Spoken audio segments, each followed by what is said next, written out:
నమస్తే, నేను Yashoda. Welcome to Pallavi TV. Jammu Kashmir లోని పహల్గామ్ బై సైరన్ అడవుల్లో 26 మంది అమ్మాయికుల్ని ఉగ్రవాదులు కాల్చి చంపిన ఘటనకు ప్రతీకారంగా భారత సైన్యం పాకిస్తాన్ మరియు పాక్ ఆక్రమిత కాశ్మీర్ లోని ఉగ్రవాద శిబిరాలపై ఈ తెల్లవారుజామున దాడులు నిర్వహించింది. ఈ దాడులకు సంబంధించి అధికారిక మీడియా సమావేశంలో 2 మహిళా సైనిక అధికారులు పాల్గొని వివరాలు వెల్లడించడం భారత సైనిక చరిత్రలోనే ఒక నూతన అధ్యయనంగా నిలిచింది. ఆర్మీకి చెందిన కల్నల్ సోఫియా ఖురేషి, వాయుసేనకు చెందిన వింగ్ కమాండర్ వ్యోమికా సింగ్ ఈ సమావేశంలో పాల్గొన్నారు. ఈ ఆపరేషన్ కి ఆపరేషన్ సింధూర్ అని పేరు పెట్టడం కూడా మహిళా శక్తికి ఇస్తున్న ప్రాధాన్యతను సూచిస్తోందని చెప్పాలి.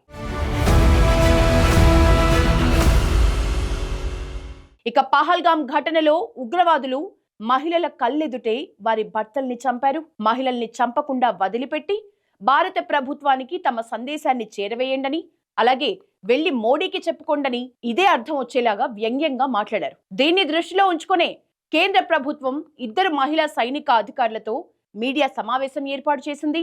దేశాన్ని బెదిరించే వారిని భారత మహిళలు వదిలిపెట్టరు అనే బలమైన సందేశాన్ని ఈ మీడియా సమావేశం ద్వారా పంపింది. ఆ 2 మహిళా అధికారులు ఎంతో ఆత్మవిశ్వాసంతో అధికారికంగా మాట్లాడిన తీరు ఉగ్రవాదంపై పోరాడాలి అన్న దేశ సంకల్పాన్ని, పహల్గామ్ విషయంలో జరిగిన మారణకాండకు అన్ని విధాల తగిన సమాధానాన్ని గట్టిగా ఇచ్చిందనే చెప్పుకోవచ్చు. ఉగ్రవాదులు మత ప్రాతిపదికన దేశాన్ని విభజించాలని చూశారని ఆ 2 అధికారులు భారత్ ప్రతీకారం గురించి ప్రపంచానికి వివరించటం, పాక్ గురించి అదనంగా ఒక్కటంటే ఒక్క మాట కూడా మాట్లాడకుండానే శక్తివంతమైన సందేశాన్ని పంపిందని విశ్లేషకులు సైతం అభిప్రాయపడుతున్నారు.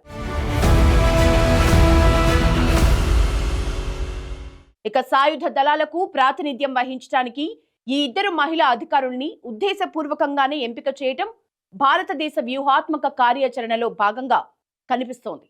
దేశ ప్రతిస్పందనలో మహిళలు ముందంజలో ఉన్నారనే సందేశాన్ని స్పష్టంగా ఈ సమావేశం తీసుకెళ్లింది. ఇక సోషల్ మీడియాలో అయితే ఈ 2 మహిళా ఆఫీసర్ల మీడియా సమావేశాన్ని వేనోళ్ల కీర్తిస్తున్నారు. వీళ్ళకి హ్యాట్స్ ఆఫ్ చెప్తున్నారు.